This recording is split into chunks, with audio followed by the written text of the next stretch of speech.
to 7 o'clock straight up, and we're going to be able to tell you a couple of things. First, some results here.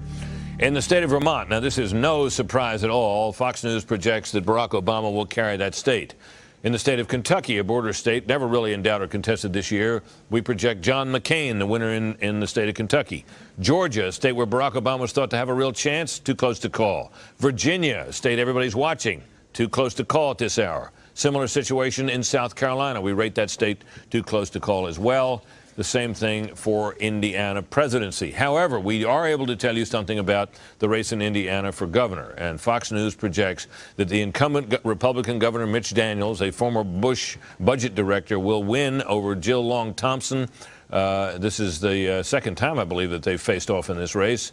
And Daniels appears to be able to carry the state, and we can call it right at this hour. He had a pretty good lead. So I'm good, Brett. I think that McCain went for the two-point conversion, and Obama kicked the field goal there to make it 8-3. The Senate is a fairly easy race to understand. It really comes down to a matter of simple math. The Democrats not only want to expand their majority, they also would like to get to a filibuster-proof majority of 60. To do that, they would have to pick up 9 seats. They have 51 now. They would need to pick up 9 seats. There are 11 races that are considered real toss-ups. They would need to win 9 of those 11 without losing any of their own. And I can tell you right now that they have picked up 1 of those 9. Let's go to the boards. In Virginia, it's an open seat. John Warner, a 5-term senator, is retired. And former Governor Mark Warner, no relation to John Warner, has, Fox News projects, won the state of Virginia, the Senate race. He's a multi-millionaire, a former governor for 4 years. He beat Jim Gilmore, also a former governor. This is the first time Virginia has had 2 Democratic senators since 1970. The traditionally red state of Virginia going all blue. Let's move on to South Carolina, and we can call another race. Lindsey Graham, the Republican, has won a 2nd term. That is a victory for the Republicans, but it's a seat that they're holding on to, not a change. He beat Bob Connolly, a commercial pilot, and quite frankly, kind of token opposition. This is good news for the McCain camp. Lindsey Graham is John McCain's closest friend in the Senate. You've seen him a lot more on the campaign trail with John McCain than campaigning for himself in South Carolina, but Lindsey Graham holds on to his seat in South Carolina. Let's move on to the state of Georgia. This is going to be another one of these important swing states, toss-up states. Saxby Chambliss, the incumbent, a month ago looked like a shoo-in. This race is too close to call. He's running against former state rep Jim Martin, the Democrat, and also Alan Buckley, the Libertarian. It's not just a question of Chambliss having to beat Martin. In the state of Georgia, you have to win with 50%. So if nobody goes over 50%, this will go to a runoff on December 2nd. We might be sitting around here till December 2nd to find out who wins Georgia and whether or not the Democrats get their filibuster-proof majority. And the last race we're going to look at are the polls that have closed at 7 o'clock. Kentucky. Mitch McConnell, this one too close to call. He, of course, is the Senate Republican leader seeking a 5th term. Again, 2-3 weeks ago, this looked like a walk away from McConnell. Bruce Lunsford, a millionaire businessman, and the same headwind that has hit a lot of Republican incumbents has hit Mitch McConnell, and that race at this moment too close to call. So looking at all of the races, we can call 1 Republican and 1 turnover of a Republican seat in Virginia to the Democrats in the name of Mark Warner. Brett? So let's check in with Bill Hemmer to give us a sense of what's at stake as we get near that hour. Bill? Hey, Britt, good evening again. 7:30 is, as you stated there on the map here. We find in a moment here 40 electoral votes on the line coming up in 1 minute and 22 seconds on the clock. Chief concern at this hour, places like Ohio. 20 electoral votes. You know the mantra, it's as old as time. No Republican wins the White House without winning the 20 electoral votes in the state of Ohio. Watch the cities of Cleveland, Canton, Columbus, and Cincinnati. See how strong the urban turnout is in these areas, and then measure in the state of Ohio what happens on the county level in places like Butler and Warren and Claremont. This was the area back in 2004 that helped George Bush win the state. and retain control of the White House in 2004. We're also watching North Carolina, Britt. A key concern, the city of Raleigh. Wake County is an area that Barack Obama has given a lot of time and a lot of attention. They believe they can mine for votes in this area. Also Mecklenburg County, which is where the city of Charlotte is located. Back in 2004, you can see how George Bush took the state here in the low country and out in the west toward Asheville. Coming up in a matter of minutes here. Seconds make that, Britt. Poll closings in both critical states. Back to you. All right. Well, we're about 12 seconds away from the magic time, and we'll be able to give you a few. We have a state we're going to be able to call. It's not exciting because there's an awful lot at this hour that's too close to call. We are, I think, appropriately skeptical of the exit polls. It's now 7:30 here on the East Coast, and Fox News projects that John McCain has carried the state of West Virginia. This is no big surprise, but nonetheless, it's a state he clearly has to have. Now, turning to North Carolina, which became a battleground state, we rate it too close to call. Ohio, a critical battleground state, especially for John McCain. We rate that too close to call as well. Similar situation in Georgia. Georgia is a state which became a late battleground state. Should have been easily read, but John McCain had to fight for it. Still too close to call. And here's some states we've looked at before. Virginia, still too close to call. Same deal. South Carolina, too close to call. And Indiana, a state which we've been talking quite a lot about, also too close to call. We do have a call to make, however, in the West Virginia governor's race. This is for the incumbent Democratic candidate, Joe Manchin, the incumbent governor there. He was quite popular. That was never considered a close race. It is a hold for the Democrats there. So, but what about the Senate? There are Senate races at stake, and a number of them tonight, 35 in all.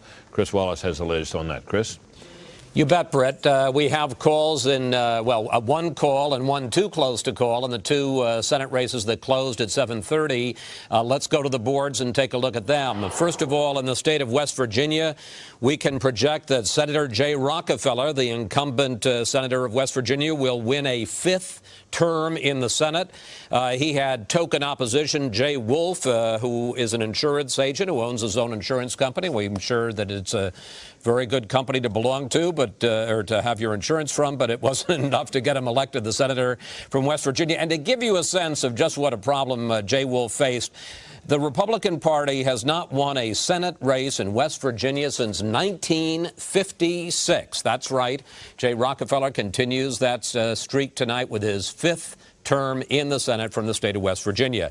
The other big race, and this is one we're going to be watching closely all night, North Carolina. Elizabeth Dole, the incumbent, and of course the wife of former Senate Majority Leader Bob Dole, is in a real battle there with State Senator Kay Hagan. At this point, it looks like Kay Hagan is slightly ahead, but too close to call there. This is one of the toughest races in the country. Again, a month ago, Elizabeth Dole would have looked like a walk away in that state, but the Republican headwinds have hurt her, helped Kay Hagan. This is one of the toughest races in the country. It got to the point that Elizabeth Dole in the last week ran an ad that suggested that Kay Hagan is godless for attending a fundraiser at the home of an advisor to the Godless Americans PAC. I must say I was not familiar with that particular political action committee heretofore, but in any case, that doesn't seem to be helping Elizabeth Dole right now. Too close to call, but Kay Hagan with a slight lead in that state. And to go back and look at the two races that are too close to call, Mitch McConnell, slight lead. You can see their very slight lead in the state of Kentucky, the Senate Minority Leader. That would be a big one if he were to lose there. He's got a slight lead, but it's still too close to call. And again in Georgia, Saxby Chambliss, slight lead in that race, but he not only has to beat Jim Martin, he's got to go up over 50% with the Libertarian candidate Alan Buckley in the race, and at this point, we cannot project any winner in that state. So far, there's been one turnover in the state of Virginia where Mark Warner took a Republican seat. Now for the Democrats, other than that, everybody's been holding serve, or it's too close to call. I think we're a little more consistent, though, with a comfortable Obama win than with. We have one more state to call, though, for John McCain, and this is the state of South Carolina, where the polls have been closed for some time now, so that adds another few electoral votes to the McCain. This isn't a surprise.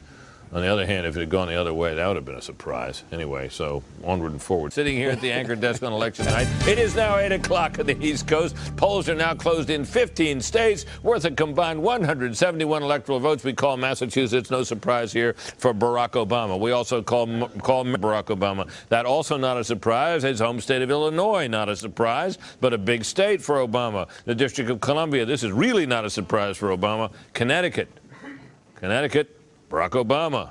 Maine, Barack Obama. New Jersey, Barack Obama. Delaware, Joe Biden's home state, Barack Obama. Oklahoma, not a surprise here either, John McCain. So what remains too close to call with all these states? North Carolina remains too close to call.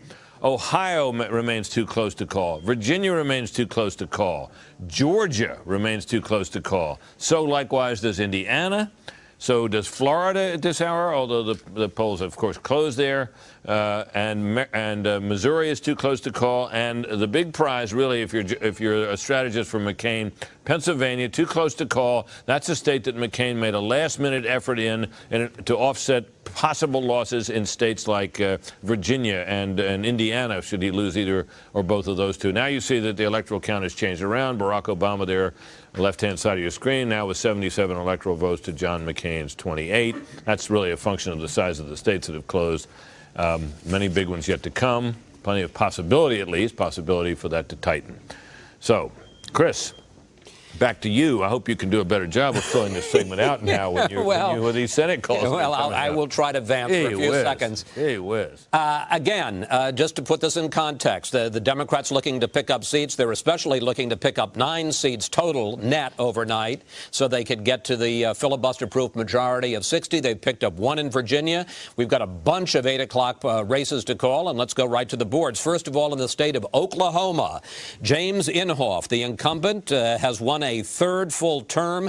He was running against State Senator Andrew Rice. Inhofe, always an overwhelming favorite in the state of Oklahoma, and he has pulled that one off. In the state of Delaware, and this is going to confuse you a little bit, Joe Biden is the new senator from the state of Delaware. He has won a 7th term. Now, you might say to yourself, wait a minute, I thought Joe Biden was running for vice president. He is running for vice president, but Delaware is one of those nice states where you can run for both Senate and vice president or president at the same time. He kept his name on the ballot, and people apparently voted for him at least for the U.S. Senate. So he is going to win. He was against Christine O'Donnell, and she didn't put up much of a race against him. In New Jersey, Frank Lautenberg, the incumbent, and Fox News projects that he will be the winner in the state of New Jersey. He is winning a 5th term. He's 84 years old. The Democrat, former Congressman Dick Zimmer, tried to make his age an issue. The voters of New Jersey decided they liked 84-year-old Frank Lautenberg just fine, and they have returned him to the U.S. Senate. And in the state of Maine, Susan Collins, the Republican incumbent, Fox News declares she will win a 3rd term in that state. This was a race that a few weeks ago people thought might be up for grabs, that the Democratic Congressman Tom Allen might be able to beat her. But Susan Collins really has established a very strong record as an independent, as bipartisan, and she was able actually to paint Tom Allen as the party line Democrat, and she has won in the state of Minnesota. Now let's look at a few of the earlier races that were too close to call. Mitch McConnell, the Senate minority leader in the state of Kentucky, that race still too close to call, as you can see, awfully close, 2-point race. McConnell going for a 5th term. This is one that the Democrats almost have to have if they're going to get to that 60-vote majority. North Carolina, Elizabeth Dole, wife of Bob Dole, running for a 2nd term against Kay Hagan, the state senator. That race, too close to call, very tough, nasty race. And at this point, North Carolinians, we haven't been able to figure out who they have elected, the senator. And in Georgia, Saxby Chambliss, an incumbent running for a 2nd term. That's a 3-person race against Jim Martin, a former state representative, and Alan Buckley, a CPA attorney and libertarian. Somebody's needs to get to 50% to win that race. And as you can see at the moment, Saxby Chambliss is up over 50%, but Fox News not ready at this point to say that he is going to be the winner. If he doesn't get 50%, there's a runoff between the top 2 on December 2nd. Britt, I'm out of ad libs. It's back to you. That was good, Chris. Thank you very much. That gave me a little bit of a rest. We have another state to call for John McCain. Again, not a surprise. The border state of Tennessee goes for Senator McCain. And we continue to watch these states that remain too close to call. One of the big ones, of course, is Ohio. Chris, I hear you got another race to call. Yes, we do. And because of my technical legerdemain, all I get are blue cards. That's everything. That's all I'm being given here. We got a big race to call in the state of Kentucky, and that is Fox News projects that Mitch McConnell, the incumbent, the Senate minority leader, the leader of the Republicans in the Senate seeking a fifth term, has been elected. The senator from Kentucky over millionaire businessman Bruce Lunsford. This is a race that was strong for the Republicans until a couple of weeks ago when, with everything that was hitting Republicans across the country, this wasn't in doubt, and there were a couple of polls that show Lunsford actually ahead. Mitch McConnell, interestingly enough, ran on the idea earmarks are good and that he had brought hundreds and hundreds of millions of dollars to the Commonwealth of Kentucky. The Kentuckians apparently thought that was just fine, and they have reelected Mitch McConnell. Well, you know, Chris, I think that's an important race. They see the Liddy Dole race there as well. Yeah, we're now projecting that. Yes, we are now projecting that there has been another turnover in the state of North Carolina. Kay Hagan, state senator, has beaten Elizabeth Dole, seeking a second term, former transportation secretary under Reagan, labor secretary under President Bush. Of course, the wife of Bob Dole, and she has lost in a mean race in the state of North Carolina. That is another net pickup for the Democrats tonight. They have picked up 2 in Virginia and North Carolina, but they have failed to pick up in another one of the toss-up states, and that was in the state of Kentucky, where the Republicans held on to Mitch McConnell's seat. Well, that really wasn't one of the ones that they were counting on, were they, to get to their magic number of 60? Kentucky? Yeah. Well, there are 11 toss-ups, all held by Republicans. They need to win 9 of 11. They've won 2. They've lost 1. Right. They've only got they've got to win everything except 1. They can lose 1 more, and they have to win all the rest. They have to go 7-1 to get. So if, for example, Saxby-Chambliss holds on in Georgia, they could still do it, but they couldn't lose got to win. anymore. They can't win anything. They can't lose anything else. Exactly. All right. Very interesting. Just briefly here, we got another projection we can make from the presidential race. We now project, Fox News projects Barack Obama the winner in New Hampshire. That was a state that was looked like it was leaning his direction, but it was not thought impossible for John McCain to win there. So that's a bit of bad news for him, a bit of good news, not big, but important perhaps for Obama. Bill?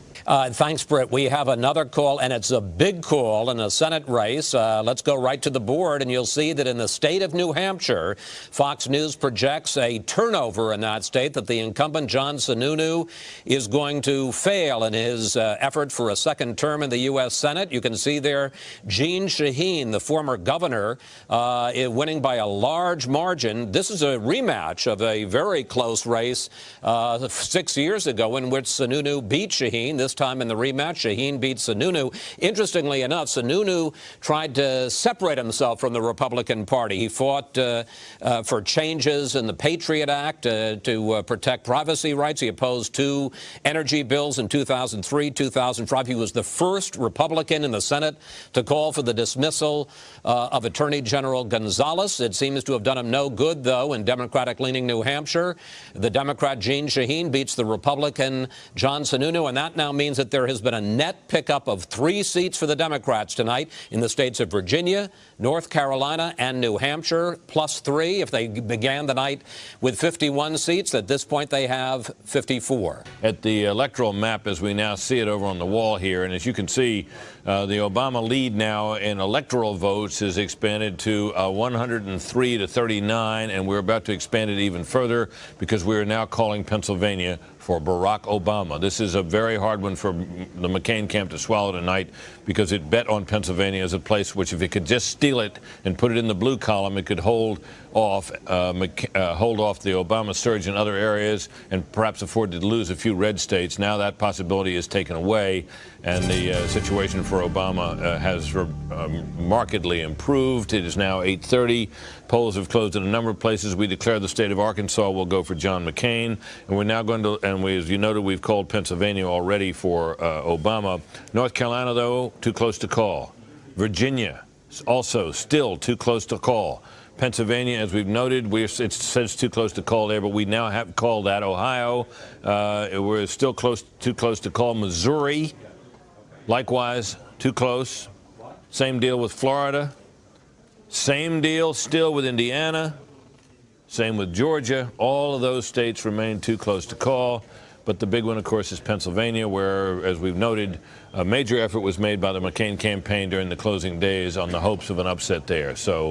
So now, for a word on how the Senate races that we'll be looking at, where the polls have closed at 8:30, let's turn to Chris Wallace. Chris? Well, we got a bunch of calls and a bunch of too close to calls, and let's go through those now. In the state of Massachusetts, John Kerry seeking a 5th term in the U.S. Senate, and yes, he has won. We're looking, well, I don't have Michigan on my map there. Let's try and see if we can refigure this. In fact, we weren't calling Michigan at all. In the state of Massachusetts, John Kerry, we can project that he is the winner in the state. He had fairly token opposition from Jeff Beatty, who runs a consulting business. In fact, no Republican has won in the state of Massachusetts since 1972. John Kerry continues that trend there. In the state of Arkansas, and this is a poll in Arkansas that just closed, Mark Pryor, the incumbent, has won. He was seeking a 2nd term, and he has achieved that term. I can tell you that the state of Arkansas, the Pryor name, they are almost a royal family in that state. David Pryor was the governor and a long-term senator. Then his son, Mark Pryor, continued in his place, and he has won. In fact, the Republicans didn't even put up opposition. His only opponent in this race was Rebecca Kennedy from the Green Party, and she didn't put up much of a race. Mark Pryor has won in Arkansas. In Illinois, Dick Durbin, the winner in that state, he has won a 3rd term. He's the number 2 Democrat in the Senate, the majority whip. He has won. He's had a very tough weekend. On Friday, I believe it was, his daughter, Christine, who was 40 years old, died of a congenital heart disease. We offer Senator Durbin our condolences along with our congratulations on his victory in the state of Illinois. In the state of Tennessee, Lamar Alexander, the incumbent, the Republican incumbent, has won, seeking a 2nd term. He was running against an attorney by the name of Bob Tukey, who was a former chairman of the state Democratic Party. Lamar Alexander has won a 2nd term in Tennessee. In the state of Georgia, and this is one of those big battlegrounds, Saxby-Chambliss, we say, has a lead, and you can see there it's a pretty healthy lead, but we cannot project at this point that he has won in that state. Remember, he has to get over 50% or face a runoff in a month. At this point, that race too close to call on the view of Fox News. Alabama, Jeff Sessions. This would be a real shock if Jeff Sessions didn't win re-election in the state of Alabama. Conservative seeking a 3rd term. But at this point, it is too close to call in his race against State Senator Vivian Davis figures. In Mississippi, and it may seem like I'm stuttering here, but in fact there are 2 races in the state of Mississippi. We'll tell you about the first one. Thad Cochran, the incumbent, seeking a 6th term, very popular in that state, thought to be a shoo-in. At this point, though, we can't call it, too close to call, but I don't think that means anything surprising. It's just that we don't have the numbers to be able to call the race. There is an important and very close Senate race in the state of Mississippi. This is a special election for Trent Lott, the former Senate leader who retired. He was replaced by Roger Wicker, a member of the U.S. House. Wicker is the senator in that state, but as I say, they are having a special election. Wicker is running against former Governor Ronnie Musgrove. That's a close race, and there is some thought, because of a big African-American vote, that Musgrove might be able to pull that out at this point between Musgrove and Wicker.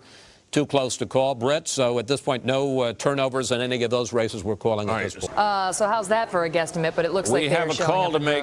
Megan, sorry to interrupt you there. We are now calling the state of Georgia for John McCain. So McCain folks can keep hope alive based on the fact that Barack Obama did not manage what would have been quite an upset in the state of Georgia. Now that we've been able to call the state of Georgia for John McCain, we're also able to call that Senate race, and for that we turn to Chris Wallace. Chris? Thanks so much. Yeah, this is a big one, and Saxby-Chambliss, the incumbent Republican senator from the state of Georgia, has won re-election to a 2nd term. The reason that, and that's the wrong one. Let's put up Georgia if we can. The reason that's so important, this was one of those 11 toss-up states, and the fact that the Republicans have now held on to 2 of those toss-up states means that the Republicans are going to have to, the Democrats rather, have to run the board. They're going to have to win every other other state, and there are 6 of them, to pull off a filibuster-proof majority. That's going to be a tall order for them to sweep all the rest of them.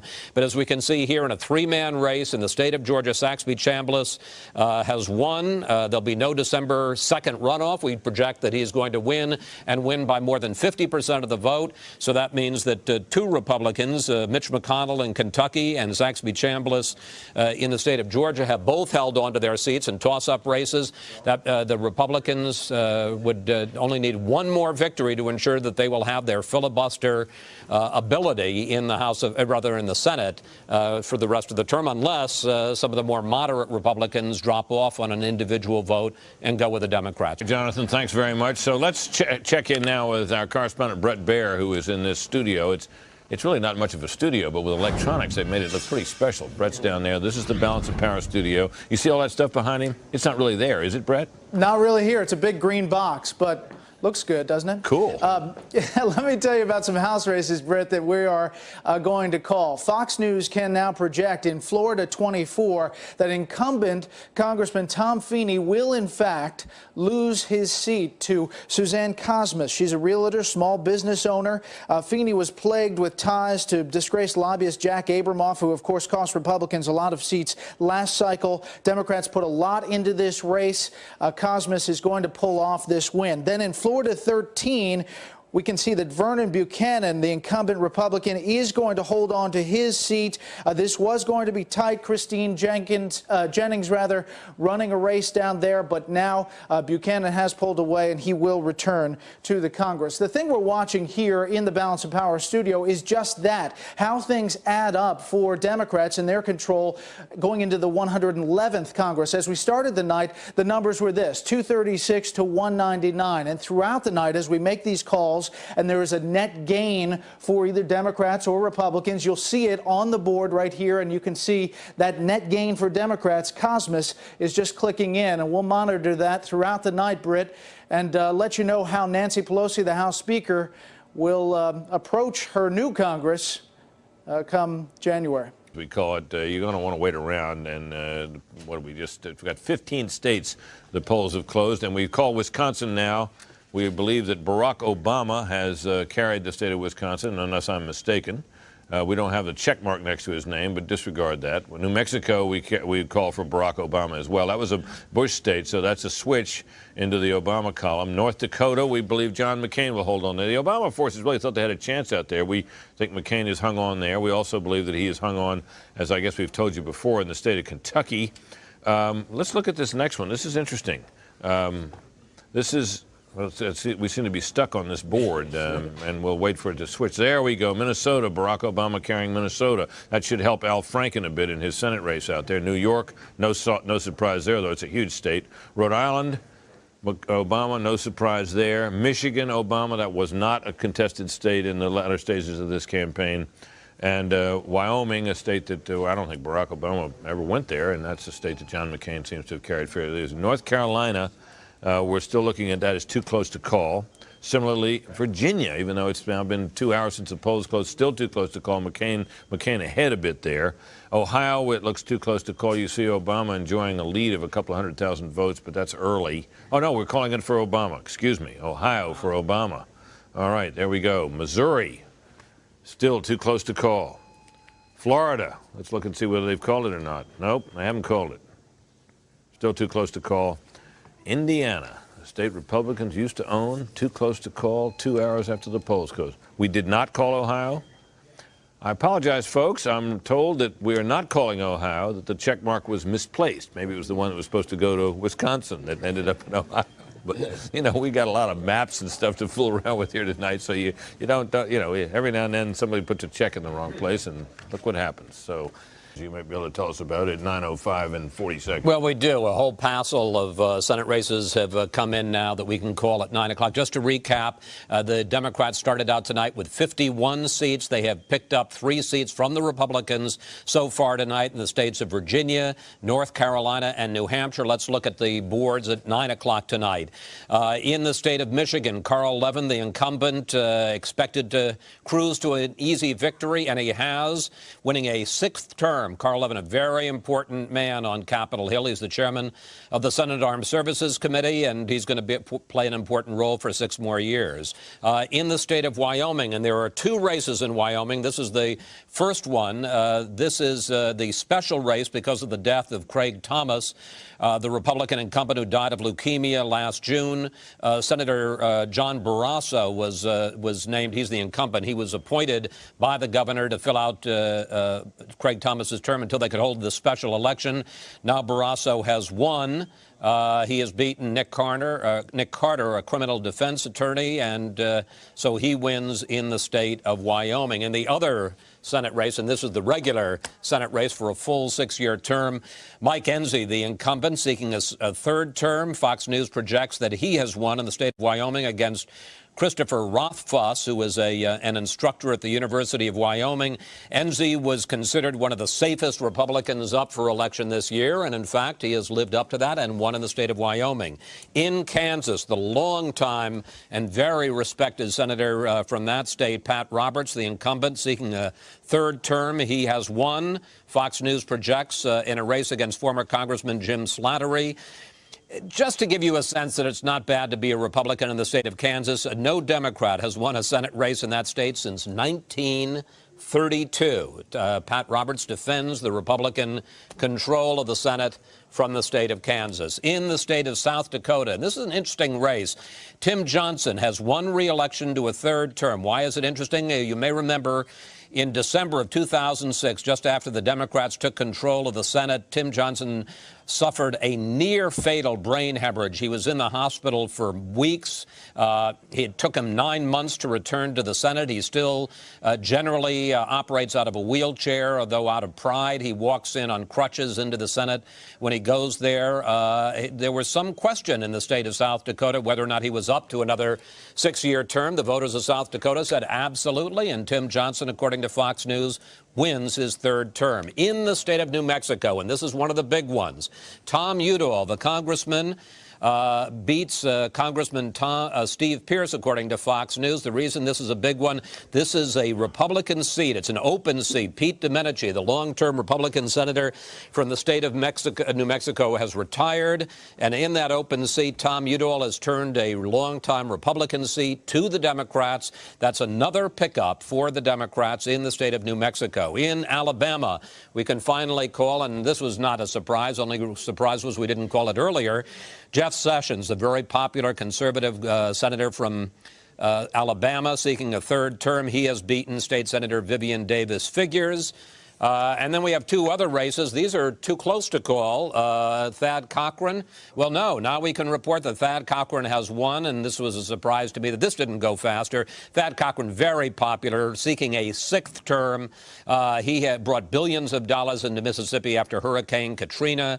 To give you a sense how popular he is in that state, his campaign said simply read Thad, and everybody knew who they were voting for, and they did. And the other Mississippi race, this is an open seat. Roger Wicker is the incumbent. He was appointed as a special election, rather. He was appointed to serve out the term of Trent Lott, special election against Ronnie Musgrove, the former Democratic governor of that state. We still say that race too close to call. So it is probably dawned on the viewers by now that we think that this set that we have, in particular this thing called the launch pad we have here with this enormous screen next to it, is pretty cool. So we thought, well, Megyn Kelly's done a lot with it. Why don't we see what Karl Rove could do with it? No, Karl, we're in trouble. We're in trouble. Here we go. We're in trouble. Well, look, battleground states right here. Here are the states that have been called thus far. West Virginia for McCain. New Hampshire and Pennsylvania for Barack Obama. In order for McCain to win, he needs to basically win virtually all of these, to win every single one of these states, to win most of these states, and not lose too many. If he loses, here. Well, if he loses Ohio, he goes from 286, which the Republicans carried in 2004, down to 266, and that puts him below the 270 threshold to win the White House. So he'd not only need to sweep the rest of these states, which were won by the Republicans in 2004, he'd also need to pick up something as well. Guess what, Karl? I've just received word that the state of Ohio has gone for Barack Obama. which pushes, as you just pointed out, John McCain down to, even if he wins all the rest of these, he gets to 266. That's right. So he has, unless something miraculous happens in one of these non-battleground states. That's right. McCain's situation is right now looking pretty dire. Right. In order for McCain to win, if Ohio ends up in Barack Obama's column tonight, then what he has to do is pick up a state that was won by the Democrats in 2004 on the West Coast, or Michigan, which is still yet to be called, Washington, Oregon, or California or Hawaii, which are, particularly Hawaii and California, highly unlikely.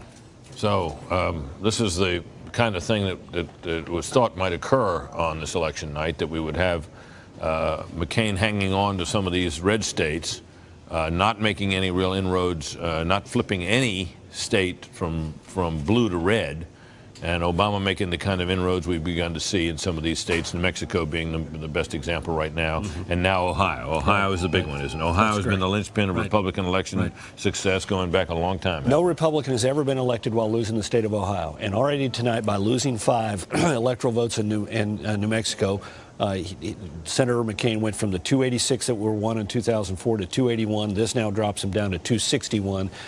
He'd have to win, depending on which states, 1 or 2 states on the West Coast. Yeah, he'd have to win someplace like Oregon or Washington State. Michigan State. And I think if we were to report, if I were to say we've just gotten some strange word in from Oregon and he's won the state, I don't think that either you or I would be able to comment on it, because it would passed out on the floor, right? Exactly. It was a close state in 2000. It was not as close in 2004. All right. Very interesting, Carl. So that sort of gives us the picture here now. Rome next polls closing. This is Missouri. Still too close to call, although you see McCain enjoying a lead there. Similarly, Florida. Barack Obama enjoying a slight lead there. Still, however, Florida too close to call. North Carolina, the same picture. And the same thing obtains in the Old Dominion, the state of Virginia, which, as we pointed out repeatedly, has not gone Republican not gone Democrat in the presidential election for a very long time indeed. Carl, thank you, too, of course, to our panel. I want to get back to this question. Now, of course, first of all, there is a call to be made for John McCain here in the state of Louisiana. This was never really a battleground state, but it was one, obviously, that McCain needed to have, another red state that has stayed red, at least this time. Interesting, Phil. Thanks very much. Let's take a look now at what is a fairly long list of states whose polls have closed, but which you can't call yet. Florida, where Phil is, being one of them. The list is pretty long, as we say. Florida, you can't, too close to call. Indiana, too close to call. North Carolina, same thing. Virginia still, 2 hours and 43 minutes after the polls closed there. Missouri, still too close to call. Texas, we don't have a lot of doubt about Texas. I don't think Obama ever went there, but it's still too close to call. Polls closed there about 45 minutes ago. Colorado, still too close. South Dakota, North Dakota we've called for McCain. South Dakota too close. Arizona, McCain's home state. Now, that's a fairly recent poll closing, 9 o'clock, but still can't call it. It got to be a race in Nebraska. Boy, that would be a shocker, wouldn't it? But it's still too close to call. So there we go. All right, let's look at them then, the boards that we have called so far. And Virginia, we're still rating too close to call. So this is a state we haven't called yet. Missouri, too close to call. Same thing in Florida. Guess what? Same thing in North Carolina. And with 4 minutes to go before the further poll closings occur, we rate that state too close to call. So the question is, what's at stake at 10 o'clock? Let's turn to Bill Hemmer for that, Bill. Hey, Britt, good evening again. Back on the billboard. Polls will be closing here in a matter of moments here at 10 o'clock on the East Coast. A couple of key states. 20 electoral votes on the line. Where are they coming from? Mostly out toward the west. First of all, you've got Iowa. 7 electoral votes in Iowa on the line here, closing in a matter of minutes. And also out here in Nevada. State of Nevada down here around Clark County. You get about 71% of the vote around that Las Vegas area. So a couple, the key county in the state of Nevada that we'll be watching tonight. You know, Britt, if we can go back for a moment here, the places like Florida. This is a state that is still too close to call. The precinct information we're getting on our computer now, about 64%, pretty healthy number. But I'm just watching here in Duval County. This is an area, Jacksonville, Florida, heavy African-American population there. But this was a state 4 years ago This was a state that went overwhelmingly, that's the wrong number there. This is a state that, a county rather, that went overwhelmingly for George Bush. The county information we have right now is it's dead even, 50% to 50% Barack Obama and John McCain. That is a very good sign for the Obama campaign in the state of Florida, although, again, too close to call. Another very interesting county up in North Carolina. On the county map, this is Charlotte and Mecklenburg County. Look at these numbers here. These are astounding. 67% at the moment to John McCain's 33%. For comparison's sake, back in 2004, when George Bush was running against John Kerry, Kerry did pretty well, but it looks like Obama's increasing his margin in places like Charlotte and clearly in Jacksonville, Florida. Again, both of these states too close to call at the moment. On the electoral map, that's what it's all about. The biggest prize, 270. That's the big prize. Obama at 200, John McCain at 124. On your ledge, you see a clear advantage at 10 o'clock on the East Coast. Here's 270. The first one there gets the White House. Coming up on 10 o'clock on the East Coast, we can show you the poll closings one last time here. We're going to see Iowa. We're going to see the state of Nevada. We're going to see Utah. And also up here in the American West, state of Montana is 3 electoral votes. That's coming up in about a minute and 24 seconds here. Britt, back to you. Of course, one of the ones that we're going to be closely watching is we're going to be watching Nevada, where that turned into a battleground state, as you know, Bill. And Iowa, of course, was a red state this last time around, but that was really not thought one that I guess McCain went there, but that was thought a tough state for. Yeah, ethanol was a big issue for Senator McCain in that state going back to 2000. You see where Al Gore, the margin here was so small 8 years ago, 49 to 48% for the state of Iowa. In 2004, that's a state that George Bush won, but again, very close, just a percentage point, 50% to John Kerry's 49. In 2008, polls are going to close there in a matter of minutes, Britt. Seconds, really. Well, we're looking at, we do have one state we can call, Bill. This will be no surprise, and it's actually already turned up on your map red, and that is the state of Texas for John McCain. The polls closed there at, 9 o'clock, so that was one, nobody went there. Big state, you'd think somebody would have gone, but it was pretty clear that Obama wasn't going to turn it, and McCain didn't need to go, and so he didn't. We're now 15 seconds away from the 10 p.m. closing, and as we've mentioned, there's some big ones at 10 o'clock. To see if we'll have a chance to call that. It appears at this point that we're not going to be able to call that at 10, but we can call Utah for John McCain and Iowa, no great surprise, although it's a switch, for Barack Obama. And it is because of states like that, those two, that Iowa and also New Mexico, that John McCain needed, in Virginia and other states where he was challenged, that John McCain needed to rush into Pennsylvania and try to pull something off. So it's not 10. We do have a gubernatorial call we can make also in the state of Utah. We're calling that for, let's see if we can get a board up on the Utah governorship. Polls are closed now there. Well, anyway, the Republican Huntsman incumbent, I believe, has won election to the governorship in Utah. Let's turn for more on the Senate races to Chris Wallace. Chris? Thank you, but I got to say, sitting next to Karl Rove is a bit of a trip when you announced that Texas had gone for George Bush, for John McCain. Karl is sitting next to me. Go ahead, do what you were doing. He was doing hook 'em horns. Oh boy, it's always interesting with Karl. Have a cookie, Karl. Anyway, we got 4 races to call for you in the Senate, and there's one big one, and we're going to wait to get to that one, but. First of all, in the state of Texas, and you can begin, the eyes of Texas are upon you, John Cornyn, the Republican incumbent, has won, according to Fox News projections, a second term in the state, running against State Representative Rick Noriega. Pretty tough for a Democrat to win in the state of Texas. No Democrat has won in the Senate there since Lloyd Bentsen in 1988, and John Cornyn keeps it an all-red state in the Senate.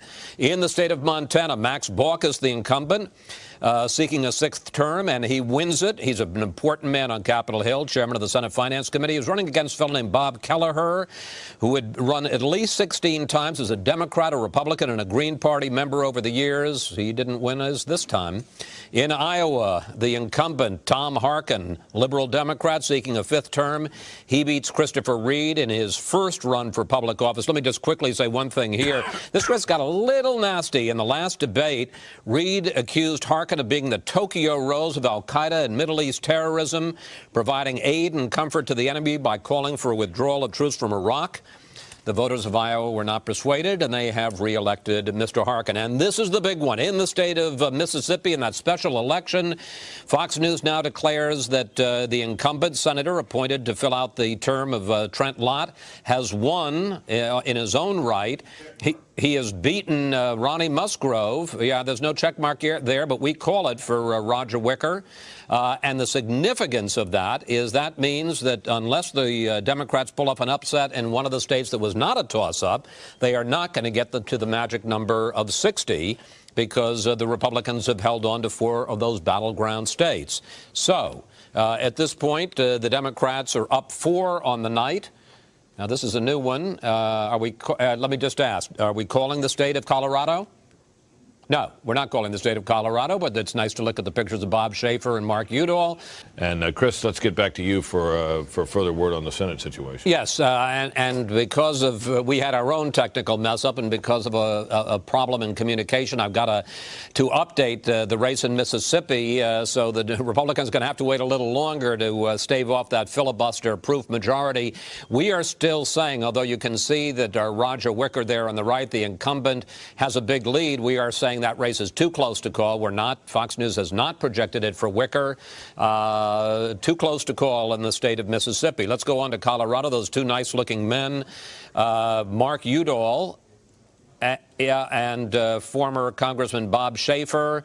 You can see Udall with a little bit of a lead, but that's not enough of a lead for our decision desk. We say that race is still too close to call.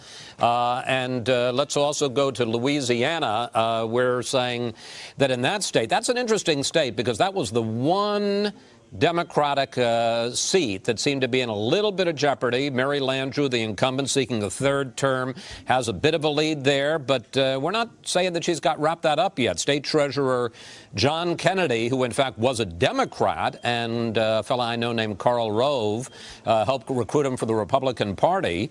He is running against her and putting up a pretty close race, and we're saying that race in Louisiana too close to call.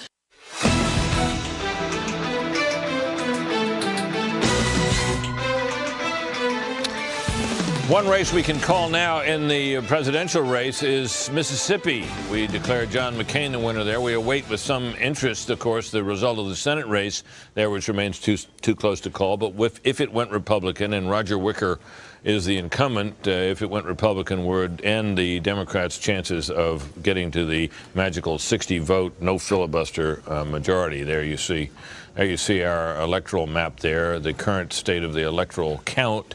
This is 207-135 for Obama. Important to know that among the ingredients of that 207 are such states as Ohio and Pennsylvania, as well as Iowa and New Mexico, which are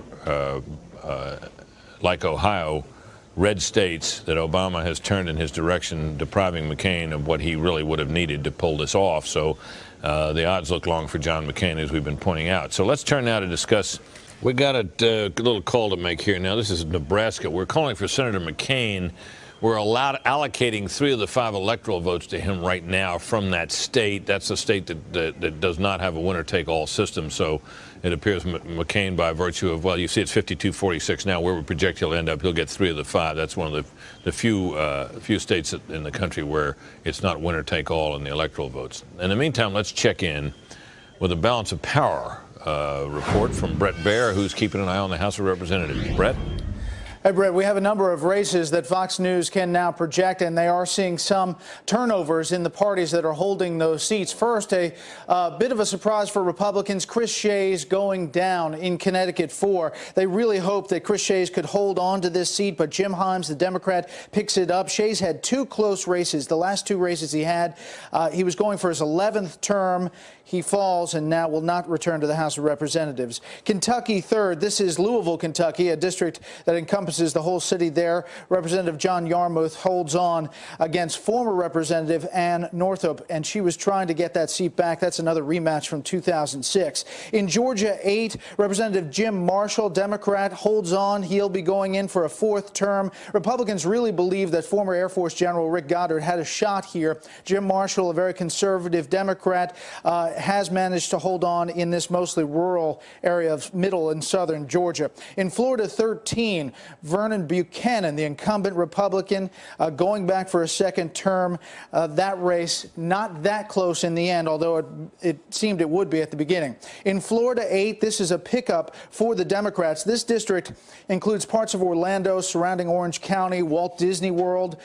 This is Alan Grayson, the Democrat, knocking off incumbent Rick Keller, and people look at this as a conservative area. Usually in Florida, it may be an indication of that part of Florida, how it would go in the presidential race. Florida 16, Tom Rooney knocking over incumbent Timothy Mahoney. Of course, Congressman Mahoney, you'll remember, admitted to having a series of extramarital affairs in the final weeks of the campaign.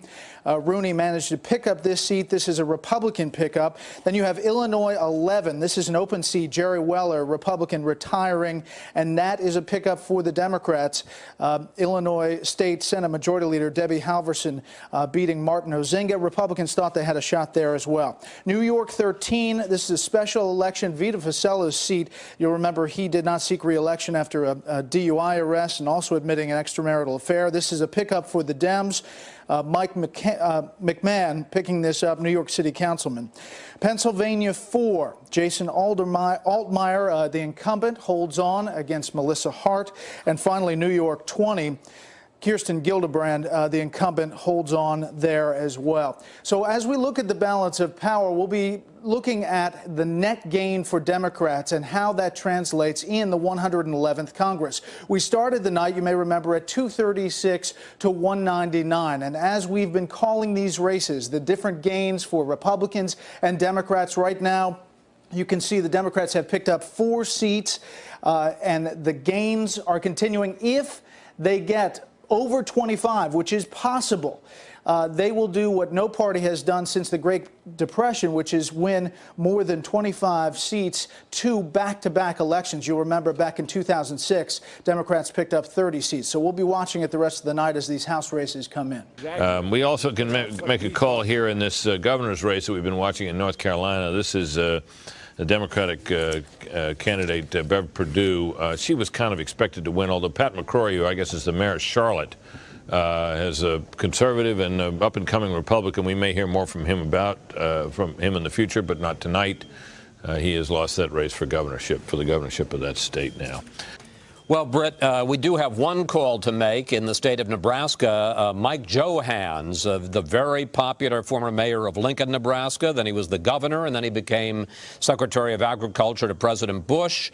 He has won in an open seat. This was there were 5 seats that were open, all of them, and this is part of the problem the Republicans face. Republican incumbents retiring. Chuck Hagel retired in Nebraska, but the Republicans have held on to it with Mike Johans expected to win easily, and he does. Now let's move on to Colorado. This a bit of a surprise because it was looking, everybody was predicting the conventional wisdom that Mark Udall, and you can see there he does have a lead.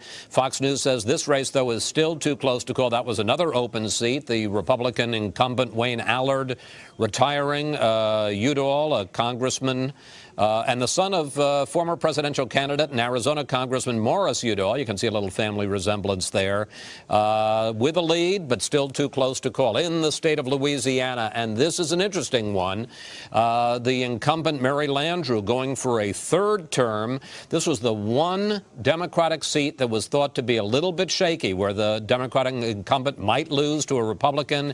You can see there that race, boy, that's getting real close between her and State Treasurer John Kennedy.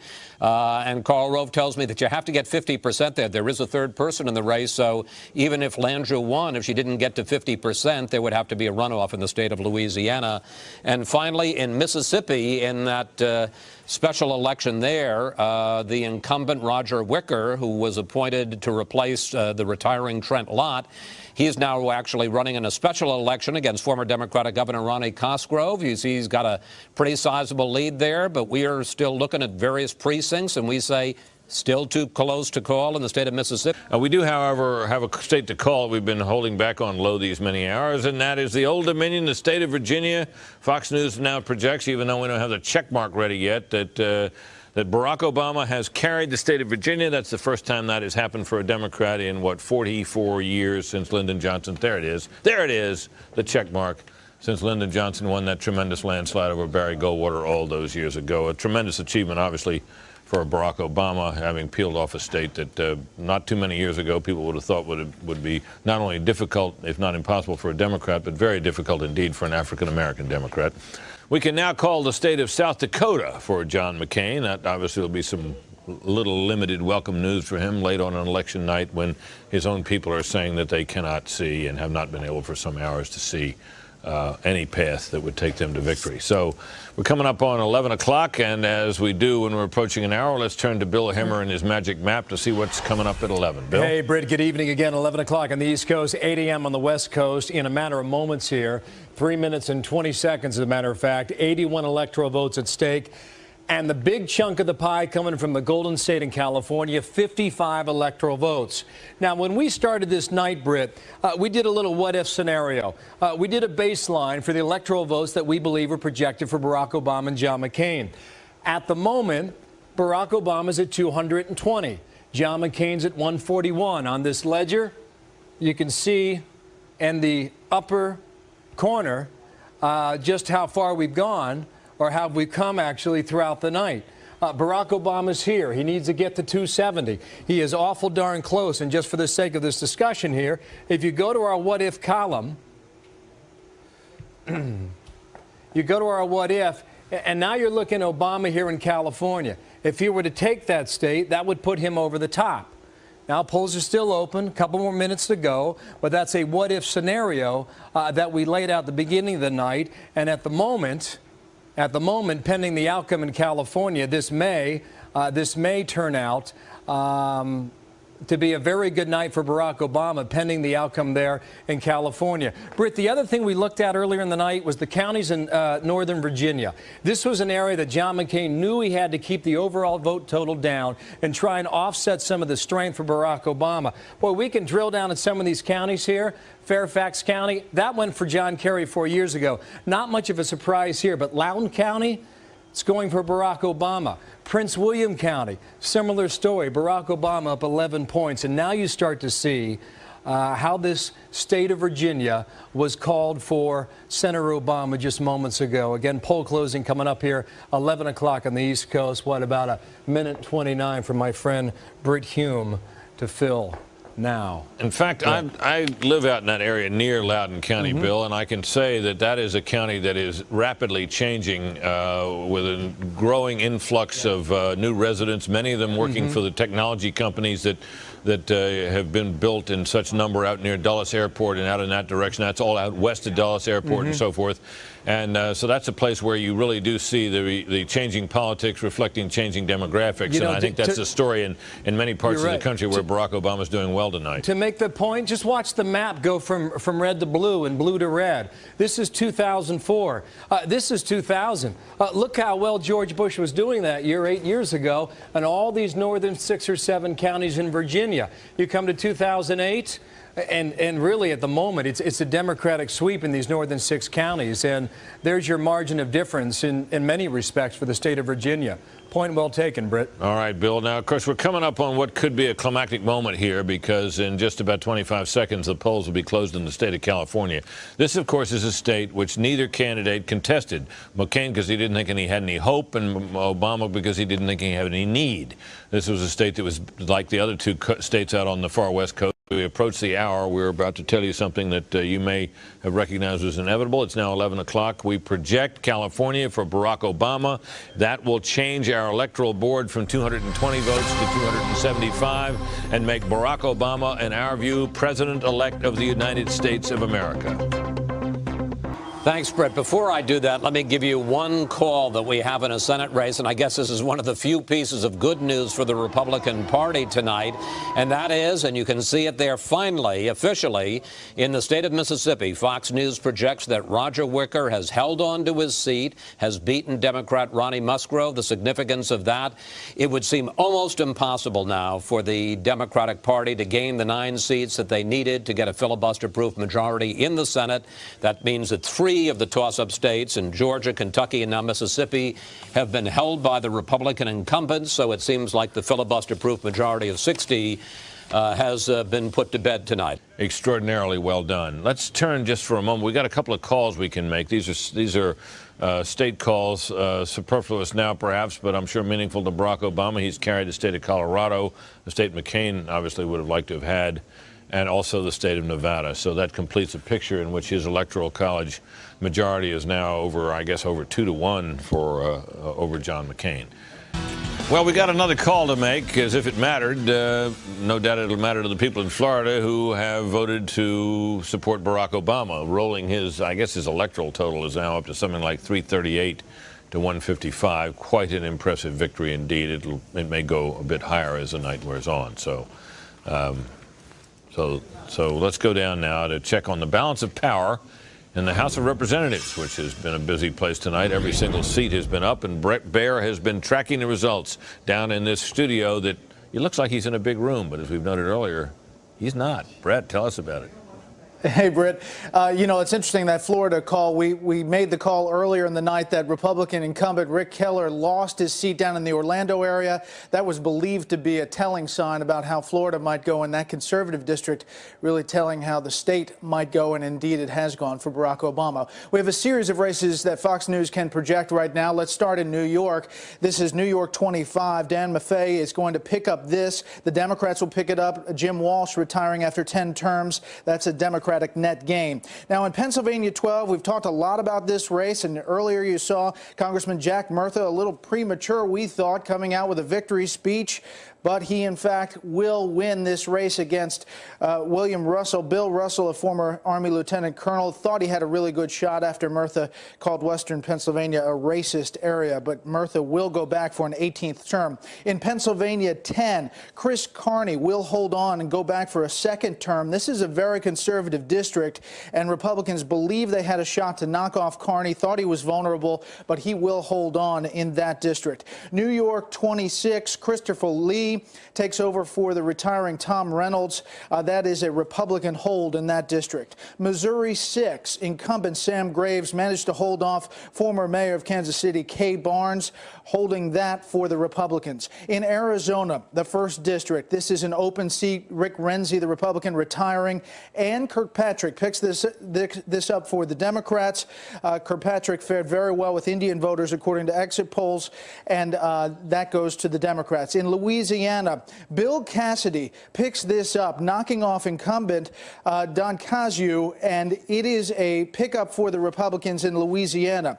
Back to Arizona, the 5th district, Harry Mitchell, the incumbent, holds off a challenge there. And in North Carolina, this is a race that we were looking at very closely. Congressman Robin Hayes, the incumbent Republican, going back for a 6th term, but he has been knocked off by the Democrat Larry Kissel. The Democrats spent a lot of money on this race. In Alabama, the 5th district, this is the Bud Kramer district. He's retiring after 9 terms. Parker Griffith, the Democrat, keeps that in Democratic hands.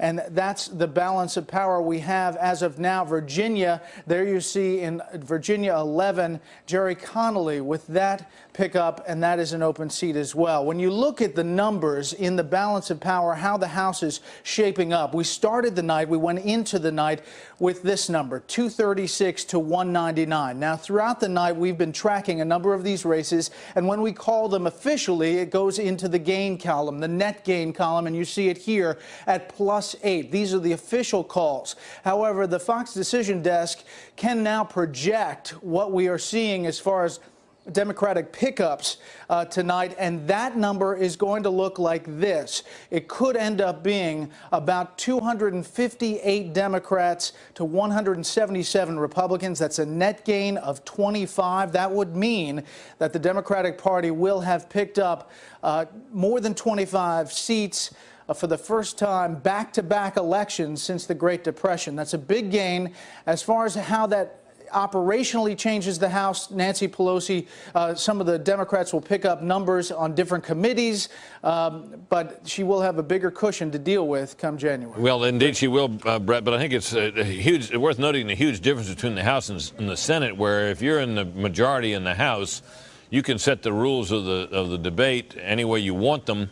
And if you can hold on to your own majority, and if it's, you know, even a narrow one, if you can hold it together, you can ram anything through and have your own way. There's nothing like the filibuster rule or the prospects for procedural delays and so forth that can be invoked in the Senate. So still, it will make a difference, as you suggest, that Nancy Pelosi and her team will have many more seats to deal with. It's important to point out, Britt, too, there are a lot of moderate Democrats who are being elected here. So that is a big block when you're talking about the blue dog Democrats, the conservative Democrats, when it comes to specific issues. Yeah, spending Nancy in particular. Pelosi may want to get through. Yeah, gotcha. All right, Brett, thanks very much. Nice job, buddy.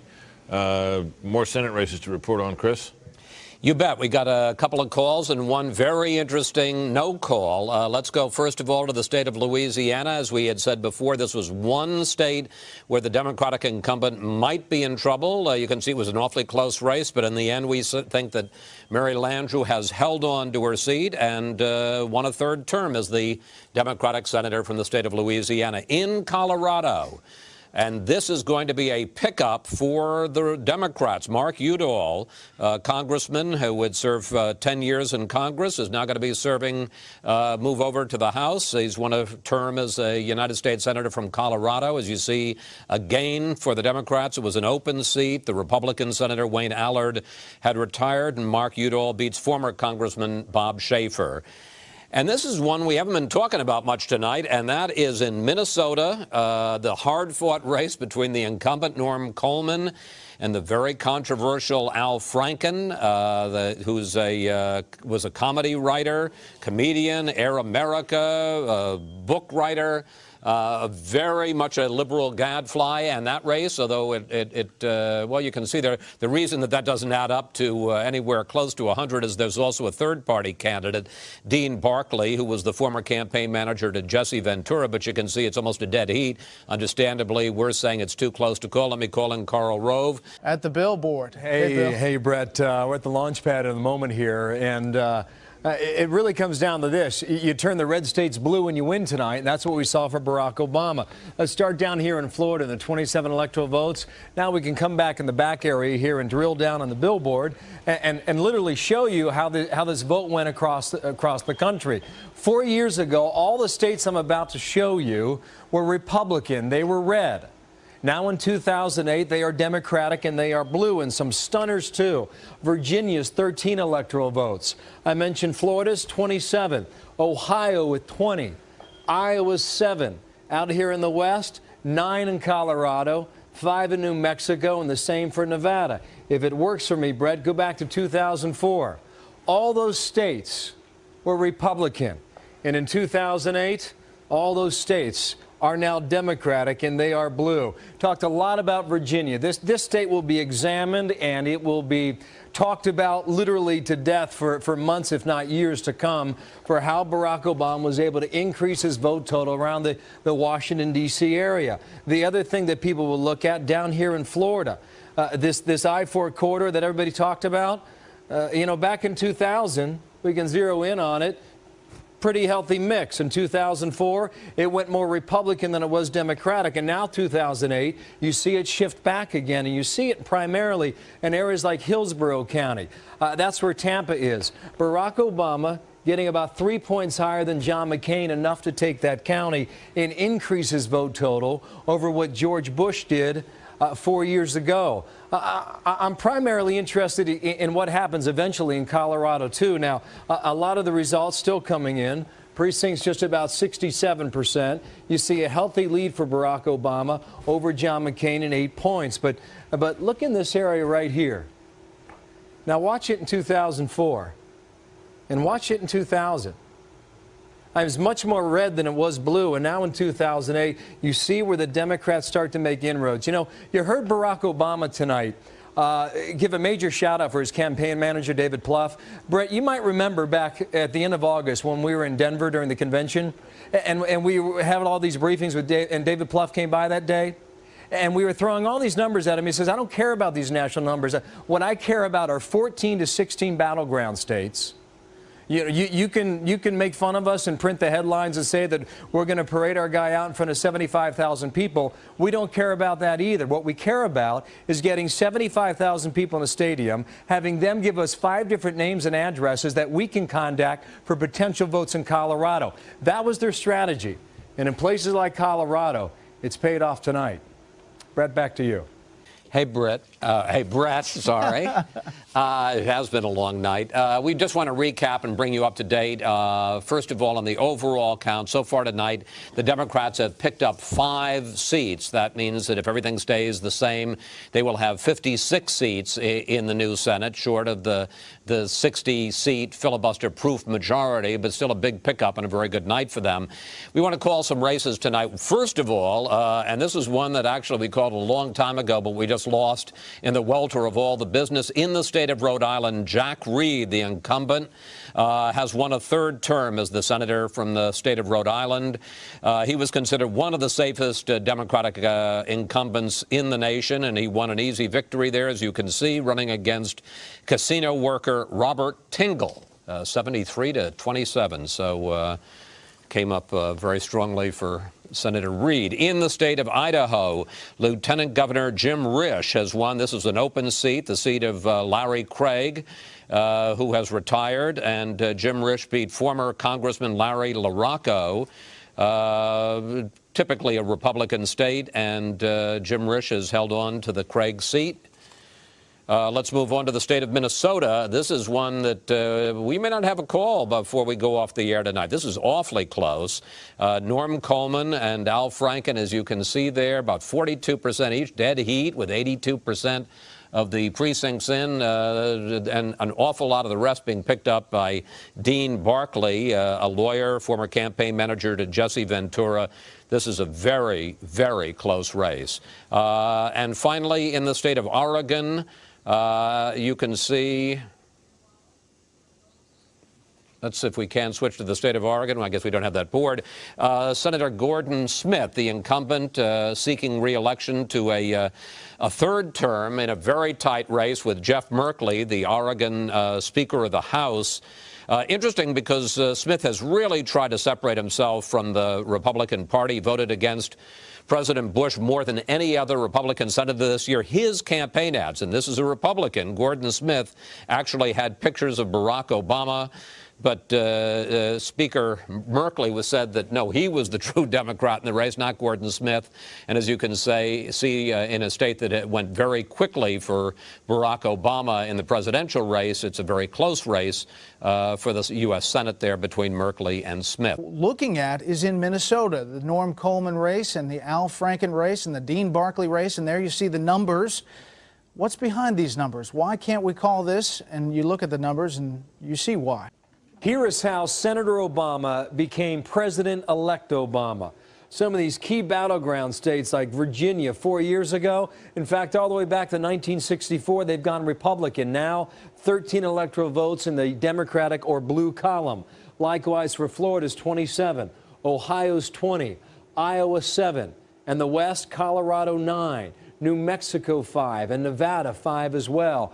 4 years ago, in 2004, all these blue states circled had been Republican, had been red. And now in 2008, they go Democratic in favor of Barack Obama. If we drill down a little bit here, and there will be a lot of studies about how this vote broke down, but in the state of Virginia, for example, we can go down to the county level and truly see where Barack Obama was able to get an advantage. Now, we knew that the northern part of the state was critical. You might get a third of the vote in the entire state from these northern 6 or 7 counties. Well, watch what Obama has done in counties like Loudoun, where John McCain was trying to cut into that vote total. Down in Prince William, a clear winner there as well. Fairfax County, like it was 4 years ago, Barack Obama a clear leader and a clear winner in Fairfax County. Just come out a little bit here and go back to 2004. And in this northern section of Virginia, look at these counties. You can see the outline, mostly red, one blue. Go back to 2000, they were all red, all Republican. And now in 2008, these northern counties in Virginia, right around Washington, D.C., it's just about a Democratic sweep in this area. That is how you start to see how Obama was able to win states like Virginia and the others that we pointed out. Senator Obama, a clear winner on the Electoral College map tonight, turning a number of states red to blue tonight. Back to you. It's 2:22 on the East Coast in the morning, Wednesday morning, and Fox News can now make a projection that Indiana will in fact go for Barack Obama, the state of Indiana that he had been fighting for. He will in fact get the electoral votes from Indiana, a big win for the Obama campaign.